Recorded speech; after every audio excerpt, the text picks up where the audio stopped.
ठीक है दोस्तों, अभी अभी मियामी फ्लोरिडा के केसिया सेंटर से काम खत्म किया है और क्या जबरदस्त रात थी ये।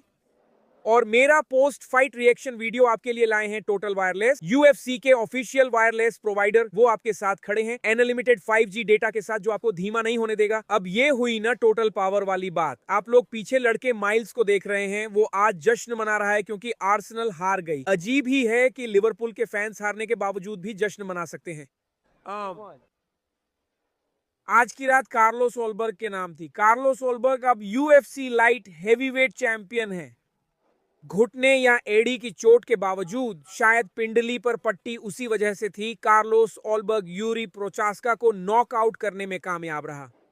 आप मेरा टेलीस्ट्रेटर देख सकते हैं जिसमें ओलबर्ग बॉडी पर जैब मार रहा है, फिर लेफ्ट हुक। हमने बात की थी कि उनका लेफ्ट हुक कितना अच्छा है। ठीक उससे पहले डीन थॉमस ने बताया कि कार्लोस कैसे चेक लेफ्ट हुक सेट करने की कोशिश कर रहा था। आखिरकार उसने वो मारा और यूरी प्रोहास्का को फिनिश कर दिया। आप जानते हैं, इस फाइट के बारे में बहुत कुछ कहा जाएगा और उसका ज्यादातर हिस्सा इस बात के इर्द गिर्द घूमेगा कि यूरी प्रोहास्का ने हमदर्दी दिखाई कार्लोस ओलबर्ग के प्रति। जब कार्लोस खड़ा नहीं हो पा रहा था, यूरी उसके सामने खड़ा था, लगभग उसे न्योता दे रहा था कि चलो बस लड़ते हैं। फिर फाइट के अंत में यूरी ने यह माना भी कि उसे चोट के कारण ओलबर्ग के लिए लगभग बुरा लग रहा था। देखो दोस्तों, कोई नहीं चाहता कि टाइटल फाइट इस तरह से खत्म हो, लेकिन आखिरकार ओलबर्ग के लिए यह काम पूरा करने का यही एकमात्र मौका था। मुझे लगता है कि वो फाइट, वो पल, उसका एक पैर पर ऐसा करना आपको कार्लोस ओलबर्ग का दिल और जज्बा दिखाता है। वो बंदा एक पैर पर था और उसने उसी पैर से वो हाई किक मारी और वो गिर गया। हर बार जब यूरी ने उसे किक मारी और उसे उस पिछले पैर पर जोर देना पड़ा तो वह गिर गया। लेकिन एक चीज जो उस समय कभी खत्म नहीं हुई, वो थी उसकी इच्छा शक्ति, उसका जज्बा और उसका दिमाग। उसके दिमाग ने कभी हार नहीं मानी और उसे यह नहीं कहा कि वह वर्ल्ड चैंपियन नहीं बन सकता, और अब वह एक वर्ल्ड चैंपियन है। सिटी किक बॉक्सिंग ने अब यूएफसी में 3 वर्ल्ड चैंपियन दिए हैं, वोल्कानोव्स्की, एडेसानिया और अब कार्लोस ओलबर्ग। इस हफ्ते इस नौजवान के बारे में बहुत कुछ कहा गया। उन्होंने कहा कि वो ट्रेनिंग नहीं कर रहा था, वो शेप में नहीं था, वो पिछले साल से अलग दिख रहा था। ये सब बातें, ये सब दिखावटी हैं और सिर्फ देखने की चीजें हैं। आप अंदर से नहीं देख सकते कि चैंपियन क्या होता है। वो दिल जो यह नौजवान अपने साथ रखता है, आप जानते हैं, मैं इस मुकाबले से पहले कार्लोस ओलबर्ग के लिए काफी सख्त था। मैं सोच रहा था कि वह बेल्ट के लिए लड़ने वाला आदमी क्यों है, जबकि उसने बहुत अच्छा प्रदर्शन नहीं किया था और उसने सर्वश्रेष्ठ लोगों से लड़ाई नहीं की थी। लेकिन जब उसने डोमिनिक रेस को हराया तो यह दिखा कि उसे यहाँ बेल्ट के लिए लड़ना चाहिए।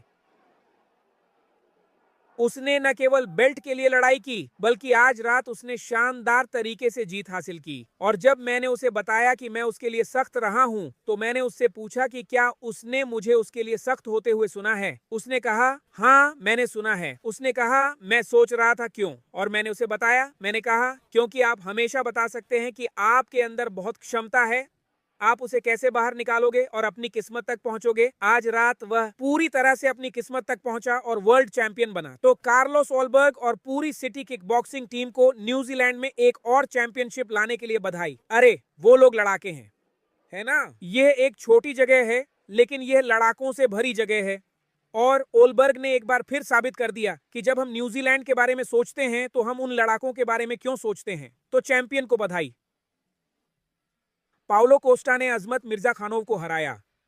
मुझे लगता है कि ये पाउलो कोस्टा की बहुत बहुत लंबे समय में देखी गई सबसे अच्छी परफॉर्मेंस थी। कोस्टा ने फाइट को खत्म करने का मौका बनाने के लिए अपने हथियारों का बहुत अच्छा इस्तेमाल किया। जब फिर से वे ऑक्टागन की ओर चल रहा था, हमने कहा बॉडी किक्स का इस्तेमाल करो। अजमत को दूर से नियंत्रित करने के लिए उसने वही किया। उसने अजमत को सेट करने के लिए फाइट की शुरुआत में एक के बाद एक बॉडी किक और एक के बाद एक लो किक मारी और फिर अंत में उसे हाई किक से मारा। तीसरे राउंड में पाउलो कोस्टा ऐसे बाहर आया जैसे उसे तोप से दागा गया हो। उसने एक के बाद एक हाई किक मारना शुरू कर दिया और आखिरकार उसने अजमत को इतनी हाई किक्स मारी कि वह नीचे गिर गया। देखिए, अजमत मिर्जा खानोव एक बहुत बहुत सख्त आदमी है। उस हेड किक को खाने के बाद उसका जानबूझकर नीचे गिरना, जहां वह सिर्फ गिरा नहीं, आपको बताता है कि उसे कितनी बुरी तरह चोट लगी होगी, क्योंकि वो समझता है कि आपके करियर में 16-0 का रिकॉर्ड होने का क्या मतलब होता है? कुछ मिनट मेरे बॉस यही हैं, तो मैं असल में अपने बॉस से आप लोगों से बात करने के लिए इंतजार करवा रहा हूं। तो बेहतर होगा कि आप लोग इस वीडियो की सराहना करें और इसे देखें। जोश होगन और कर्टिस ब्लेड्स की फाइट बहुत लंबे समय में देखी गई सबसे अच्छी हेवीवेट फाइट थी।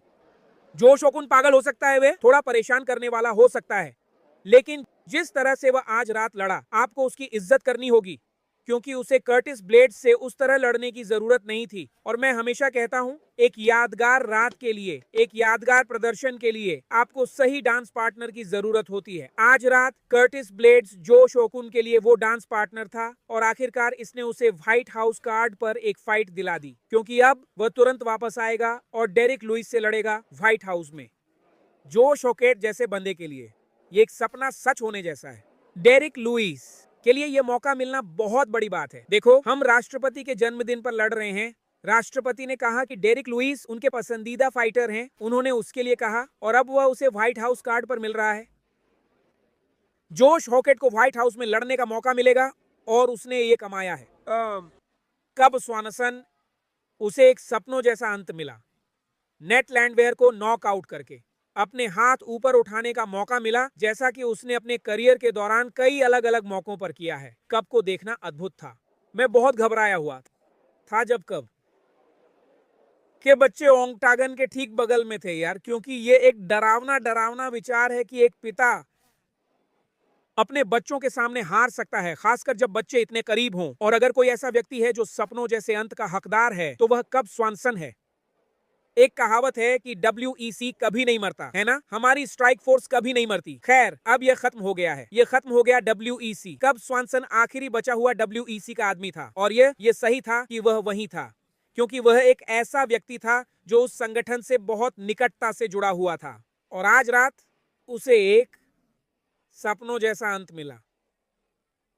एरन पीको अपनी पूरी जिंदगी में जितना अच्छा दिखा है, उतना ही अच्छा आज दिखा। वह तेज था, वह फुर्तीला था, जैसा कि हम सब जानते हैं कि वह है। उसने रेसलिंग का इस्तेमाल किया और वह धैर्यवान था। मुझे लगता है कि यह शायद सबसे प्रभावशाली बात थी। दोस्तों, मैं आपको यह बताऊंगा, अगर आज रात वाला एरन पीको हर समय इसी तरह लड़ता है, तो वह मोवासार के लिए एक मुसीबत है। वह वोल्कानोव्स्की, डिएगो लोपेज और बाकी सब के लिए एक मुसीबत है। उसका कौशल सेट इतना पूरा है, अगर वह सही तरीके से लड़ सकता है तो वह सभी के लिए एक असली मुसीबत है। तो एरन पीको, उसकी पूरी टीम को एक ऐसा गेम प्लान बनाने के लिए सलाम, जो काम आया और खूबसूरती से काम आया। मुझे लगा कि आज रात इस बात का सच्चा उदाहरण था कि जब भी एरन पीको अपनी क्षमता के अनुसार लड़ता है, तो वह क्या हो सकता है। केविन हॉलैंड को आज रात रैंडी ब्राउन पर एक बहुत जरूरी जीत मिली, और मुझे लगा कि केविन हॉलैंड ने खूबसूरती से लड़ाई की। पहले राउंड के कट पर उसे एक शॉट लगा, उसने कहा ठीक है, देख लेंगे, और उसने बस लड़ना शुरू कर दिया, और वह बहुत अच्छी तरह से लड़ा। उसने अपनी ग्रैपलिंग का बेहतरीन इस्तेमाल किया, उसने अपनी स्ट्राइकिंग का बेहतरीन इस्तेमाल किया। यह अद्भुत था। केविन हॉलैंड को बधाई।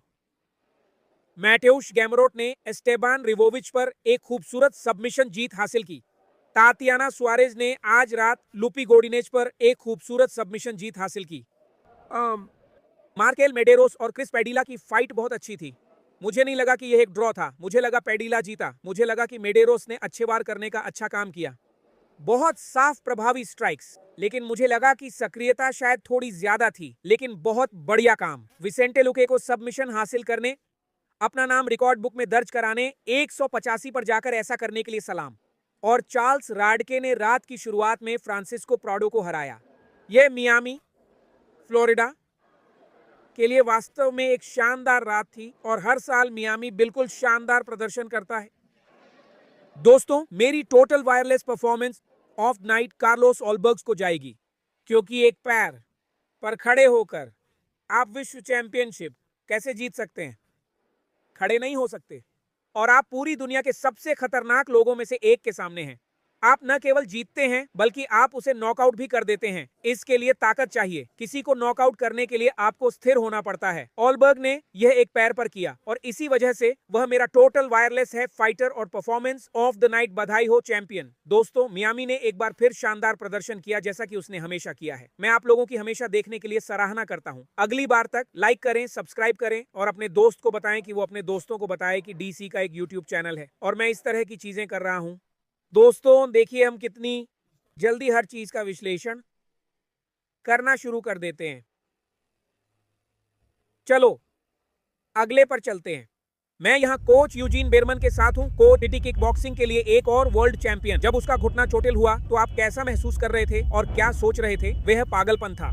हाँ, हार के जबड़े से यार सच कहूँ हमारा दिल हलक में आ गया था। लेकिन हम यह भी सोचते हैं, मेरे बहुत से कोच, मैं सबसे ज़्यादा घबरा रहा था, लेकिन हमारे बहुत से कोच इससे ठीक थे क्योंकि उन्हें पता था कि यूरी तब हमारी तरफ आएगा और फिर वे एक तरह से सही थे। इसीलिए मेरे पास शानदार कोचिंग पार्टनर भी हैं। आप जानते हैं, जब हम उसे पूरे हफ्ते देख रहे थे तो आप उसका चेक लेफ्ट हुक देखते हैं, ये बहुत खतरनाक है। वे आमतौर पर बॉडी पर जैब मारता है और जब हाथ नीचे आने लगते हैं तो वह आपको उससे मारता है। लेकिन ये वास्तव में पागलपन है क्योंकि डीन थॉमस ने कहा कि आप देख सकते हैं कि कार्लोस इसे सेट करने की कोशिश कर रहा था, लेकिन ओलबर्ग ने वो बायां हाथ मारा।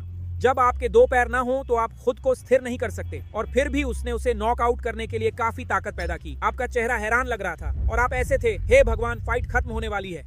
हाँ खैर, ये सिर्फ टाइमिंग है ना? ये ऐसा है कि कार्लोस परफेक्ट टाइमिंग और सटीकता के बारे में है। वह बहुत से लाइट हेवीवेट्स की तरह एक बड़ा पावर पंचर नहीं है। ये सब सटीक टाइमिंग और लोगों को तब पकड़ने के बारे में है जब वे आगे बढ़ रहे हों। तो उसने ठीक वैसा ही किया, लेकिन मैं बस राहत में था क्योंकि तुमने मेरे चेहरे पर घबराहट देखी होगी भाई जब वो घुटना चोटिल हुआ था। हम सब जानते हैं कि जब आपको ऐसी चोट लगती है तो कैसे लड़ना है, और हम जानते हैं कि उस पॉइंट के बाद से ये बहुत मुश्किल रास्ता है ना? खैर कोच, आप लोग न्यूजीलैंड से हैं और वे लोग लड़ने के लिए जाने जाते हैं और आज रात यह साबित हो गया। बधाई हो कोच, एक और यूएफसी चैंपियन।